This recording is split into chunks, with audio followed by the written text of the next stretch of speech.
Hello दोस्तों, उत्कर्ष परिवार में आप सभी का हार्दिक स्वागत है। तो आइए दोस्तों बात करते हैं कुछ उत्तर प्रदेश पुलिस को लेकर के। जैसा कि आप सभी को पता है, उत्तर प्रदेश की पुलिस दुनिया की सबसे बड़ी पुलिस के रूप में दोस्तों इसको जाना जाता है।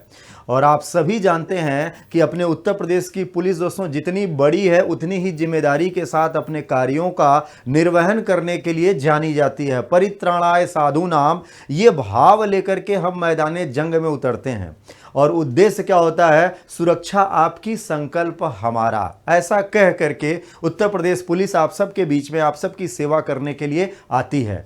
तो पिछले दिनों से उत्तर प्रदेश में पुलिस कमिश्नर प्रणाली को लेकर के काफ़ी चर्चाएं हो रही थी। तो आज हम सभी लोग इसी के बारे में कुछ चर्चा करने वाले हैं। वैसे दोस्तों, पुलिस कमिश्नर प्रणाली के बारे में आपको बता दें कि ये जो सिस्टम है ये काफ़ी पुराना सिस्टम है।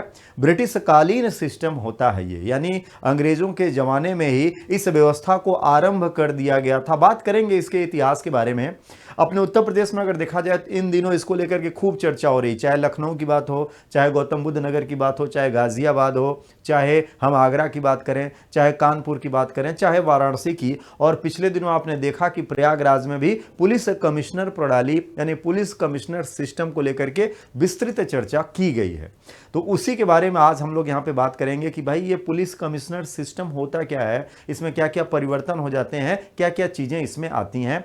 तो पुलिस कमिश्नर सिस्टम के बारे में अगर हम लोग बात करते हैं दोस्तों, तो ये सिस्टम किसी एक जिले में लागू होता है। क्या होता है? किसी एक जिले में लागू होता है और हर जिले के लिए अलग अलग होता है, मतलब जनसंख्या के आधार पर इसमें बात करी जाती है। तो पुलिस कमिश्नर सिस्टम, इसके कार्य करने की जो पद्धति होती है एक अनोखी पद्धति होती है। लॉ एंड ऑर्डर को मेंटेन करने के लिए एक विशेष प्रकार की पद्धति लेकर के चलता है ये पूरा का पूरा सिस्टम। इसमें बहुत ढेर सारे अधिकार ऐसे होते हैं जो डीएम के पास होते हैं, जिला अधिकारी के पास होते हैं। वो अधिकार दोस्तों पुलिस को प्राप्त हो जाती है, जो कि पुलिस कमिश्नर कहलाता है। तो आइए एक एक करके इसमें बात करें। तो जिला अधिकारी के कई अधिकार पुलिस कमिश्नर को प्राप्त हो जाते हैं। जी हां दोस्तों, जब हम पुलिस कमिश्नर प्रणाली की बात करते हैं ना, तो इसमें बहुत ढेर सारे अधिकार जो डीएम का एक अधिकार होता है उसे पुलिस कमिश्नर को देना पड़ता है, यानी पुलिस के पास आ जाते हैं। कानून व्यवस्था से जुड़े सभी फैसलों का अधिकार पुलिस के पास चला जाता है, यानी लॉ एंड ऑर्डर से संबंधित जितने भी डिसीजन होंगे वो सभी डिसीजन अब पुलिस ही करने लगती है। ये ध्यान रखना। दंड प्रक्रिया संहिता के कुछ मामलों में अंतिम फैसला, ध्यान रखना है, दंड प्रक्रिया संहिता के कुछ विषयों के जो अंतिम निर्णय होते हैं उस अंतिम निर्णय का अधिकार भी पुलिस आयुक्त को दे दिया जाता है, यानी जो पुलिस कमिश्नर होता है उसको दे दिया जाता है, जिससे इसका महत्व बढ़ जाता है। जैसे कि दोस्तों इसमें कुछ प्रावधान में, जैसे सीआरपीसी की धारा 107 से लेकर के 116 तक के जो विषय हैं ये जिला अधिकारी के हाथ से निकल करके पुलिस आयुक्त के पास चला जाता है, यानी पुलिस कमिश्नर के पास चला जाता है। इसके अलावा धारा 144, 145 जो सीआरपीसी की ये सब धाराएं हैं, ये सब पुलिस आयुक्त के पास चली जाती हैं, यानी पुलिस कमिश्नर के पास चला जाता है। इसके अलावा दोस्तों दंडाधिकार संबंधित जो विशेषाधिकार होता है इससे संबंधित कुछ धाराएं, जैसे सीआरपीसी की धारा 20 के तहत पुलिस आयुक्त के पास ये अधिकार होता है। इसके अलावा दोस्तों सीआरपीसी की धारा 21 के तहत अपर आयुक्त के पास ये अधिकार चला जाता है, जिससे ये लॉ एंड ऑर्डर को और बेहतर से कंट्रोल करने का कार्य करते हैं। तो ये अधिकार डीएम के पास से निकल करके पुलिस के पास चला आता है। इसके अलावा क्या क्या होता है? इसके अलावा जैसे जिले में सशस्त्र लाइसेंस देना हो, जैसे बंदूक आप निकलवाना चाहते हैं तो बंदूक लेने के लिए आपको लाइसेंस पहले डीएम जारी करता था, लेकिन अब ये अधिकार किसके पास आ जाता है? पुलिस कमिश्नर के पास आ जाता है।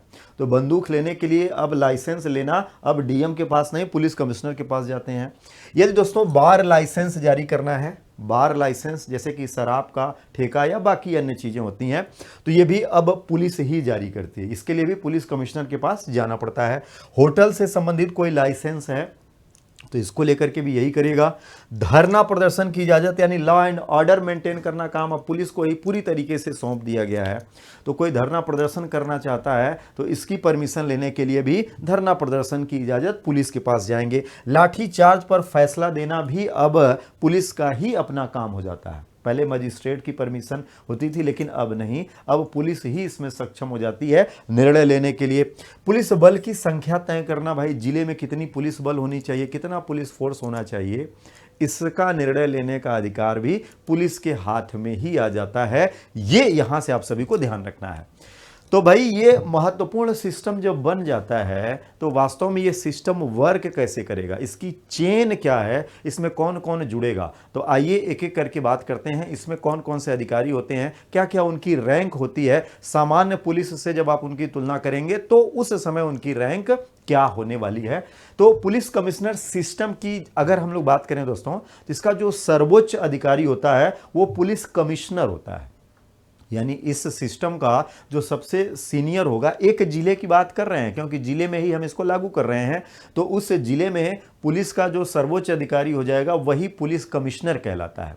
और ये जो पुलिस कमिश्नर होता है ये वास्तव में एडीजी रैंक का दोस्तों ये पुलिस अधिकारी होता है।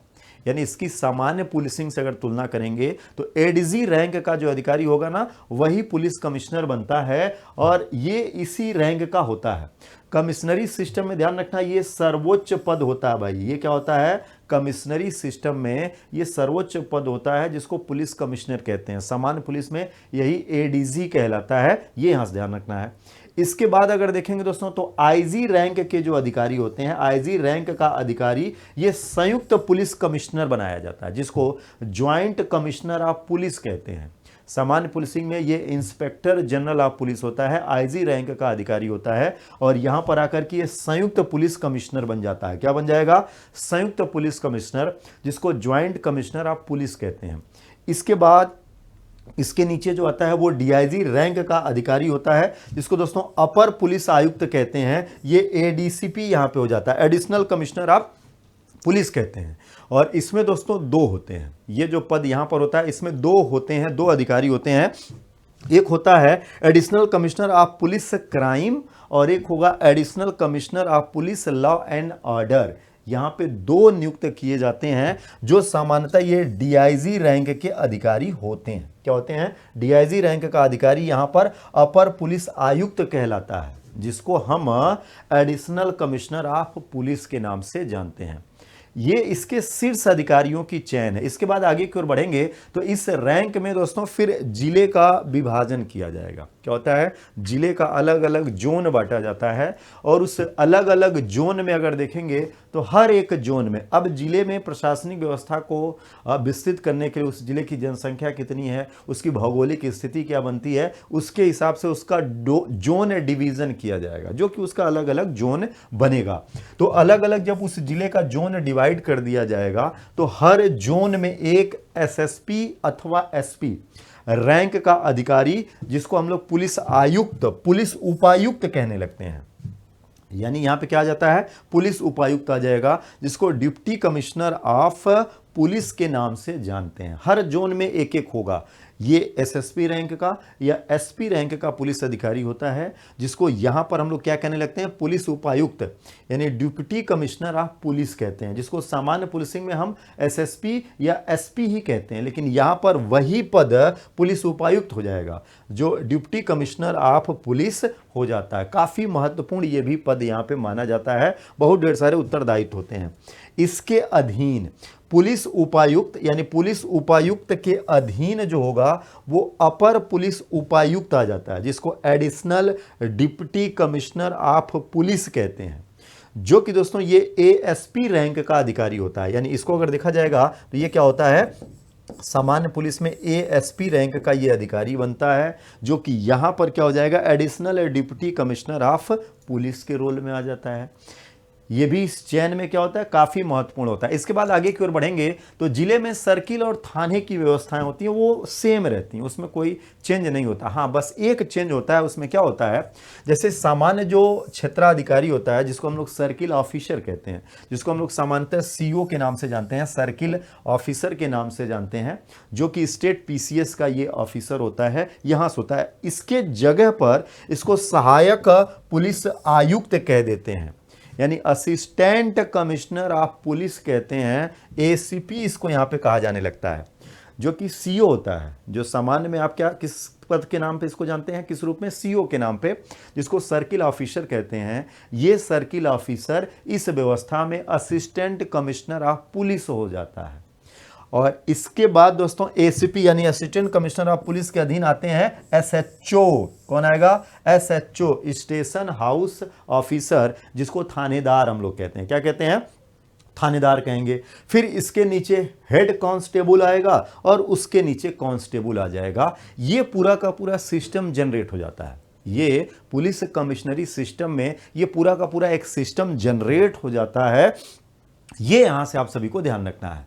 इसके बाद दोस्तों बात करें इसके इतिहास की दशाओं को लेकर के, भाई पुलिस कमिश्नर सिस्टम ऐतिहासिक दृष्टिकोण से क्या इसका महत्व है, तो सबसे पहले दोस्तों इसका गठन अगर देखेंगे ना तो 1856 में कोलकाता में किया गया था। यानी भारत में ब्रिटिश काल में ही इसकी शुरुआत हो जाती है और ब्रिटिश काल में इसकी पहली शुरुआत 1856 में कोलकाता से होती है।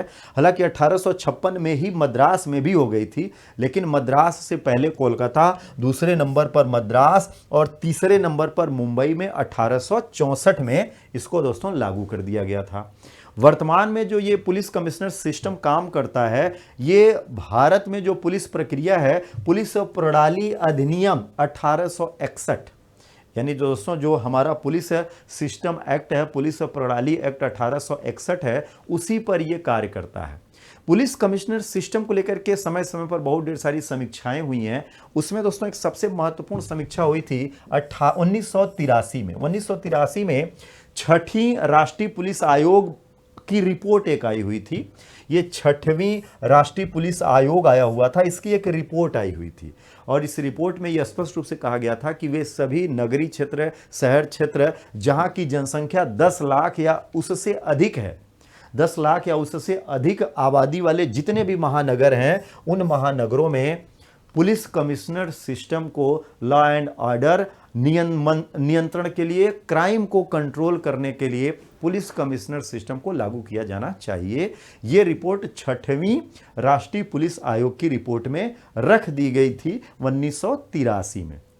अब यहां से दोस्तों भारत के विविध राज्यों ने अपने अपने जिलों में इसको अपनी सुविधा अनुसार डेवलप्ड किया है। पुलिस कमिश्नर सिस्टम को वो लेकर के आज काम करते हैं। पिछले दिनों उत्तर प्रदेश में भी इसको लेकर के खूब चर्चा हुई। वैसे दोस्तों उत्तर प्रदेश में इसकी शुरुआत अगर देखा जाए तो 13 जनवरी 2020 से हो गई थी। यानी उत्तर प्रदेश में इसकी शुरुआत 13 जनवरी 2020 से लखनऊ और नोएडा से करी गई थी। यानी लखनऊ और नोएडा में इसकी पहली शुरुआत की दशाएं यहां से दर्ज करी गई थी।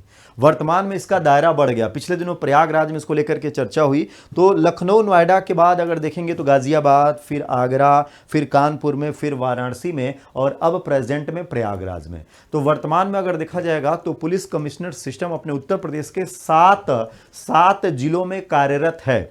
हालांकि हमने आपको बताया कि 10 लाख से अधिक जनसंख्या वाले जो महानगर हैं वहां पर इस सिस्टम को एक्टिवेट किया जा सकता है कभी भी, लेकिन आज अभी फिलहाल प्रेजेंट में उत्तर प्रदेश के 7 जिले कौन कौन से? लखनऊ है, गौतम बुद्ध नगर यानी नोएडा का सेक्टर हो गया, गाजियाबाद, आगरा, कानपुर, वाराणसी और अभी हाल फिलहाल में प्रयागराज में इस सिस्टम को लागू किया गया, जिसको लेकर के इसकी हो रही है चर्चा। तो ये दोस्तों पूरा का पूरा जो बनेगा ना कमिश्नर सिस्टम प्रणाली बनता है। कमिश्नर सिस्टम प्रणाली में हमने आपको बहुत ढेर सारे पद बताए। अब सभी को जरा एक साथ देख लीजिए। एक जिला में अगर कहीं पे कमिश्नर सिस्टम लागू हुआ है तो उस सिस्टम में क्या क्या चयन बना है, जिसके बारे में अभी हमने आपको बताया। तो सबसे पहले दोस्तों पुलिस कमिश्नर होगा, जो कि एडीजी रैंक का ये अधिकारी होगा। पुलिस कमिश्नर इस व्यवस्था का सर्वोच्च अधिकारी बनेगा। ये यहां से ध्यान रखना। इसके जस्ट नीचे होता है दोस्तों संयुक्त पुलिस कमिश्नर। इसके जस्ट नीचे संयुक्त पुलिस कमिश्नर होता है, जो आईजी रैंक का अधिकारी होगा, जिसको इस व्यवस्था में हम लोग ज्वाइंट कमिश्नर ऑफ पुलिस यानी कि संयुक्त पुलिस कमिश्नर कहते हैं। इसके जस्ट नीचे अगर देखेंगे तो अपर पुलिस आयुक्त होता है, जिसको एडिशनल कमिश्नर ऑफ पुलिस कहेंगे। और ये दोस्तों डीआईजी रैंक का अधिकारी होता है और ये दो होते हैं, एक क्राइम के लिए होता है और एक लॉ एंड ऑर्डर के लिए होता है। जो डीआईजी यहां पे क्या हो जाएगा? अपर पुलिस आयुक्त कहलाएगा, यानी एडिशनल कमिश्नर ऑफ पुलिस कहलाएगा। इसके जस्ट नीचे क्या होगा? इसके जस्ट नीचे हमने आपको बताया था पुलिस उपायुक्त होगा, जो कि एसएसपी या एसपी रैंक का अधिकारी होगा, जब जिले में ये डिवीजन किया जाएगा अलग अलग। और ये यहाँ पे क्या हो जाएगा? पुलिस उपायुक्त यानी डिप्टी कमिश्नर ऑफ पुलिस हो जाएगा। इसके जस्ट नीचे यानी इसके जस्ट नीचे आगे की ओर बढ़ेंगे, इसके जस्ट नीचे जो इस सिस्टम में आएगा वो अपर पुलिस उपायुक्त कहलाएगा। जो कि सामान्यतः एएसपी रैंक का अधिकारी होता है, और इसको यहाँ पे हम अपर पुलिस उपायुक्त यानी additional deputy commissioner of police के नाम से जानेंगे। ये सिस्टम, ये चैन यहाँ पर बन जाएगा। इसके जस्ट नीचे कौन होगा? इसके जस्ट नीचे दोस्तों सहायक पुलिस आयुक्त होगा, यानी असिस्टेंट कमिश्नर ऑफ पुलिस होगा, जो कि सीओ रैंक का अधिकारी होगा, यानी जिसको आप सर्किल ऑफिसर के नाम से जानते हैं। और इसके जस्ट नीचे आ जाएंगे थानेदार, यानी एसएचओ हो जाएगा, यानी स्टेशन हाउस ऑफिसर हो जाता है, जो कि थानेदार होता है। और इसके जस्ट नीचे हेड कांस्टेबल होगा, और उसके जस्ट नीचे होता है कांस्टेबल। यानी इस व्यवस्था में शीर्ष पर क्या आ जाएगा भाई? पुलिस कमिश्नर हो जाएगा, और नीचे क्या आ जाएगा? कांस्टेबल। और ये सब इसके बीच की बन जाएंगी चैन। इसे कहते हैं दोस्तों क्या?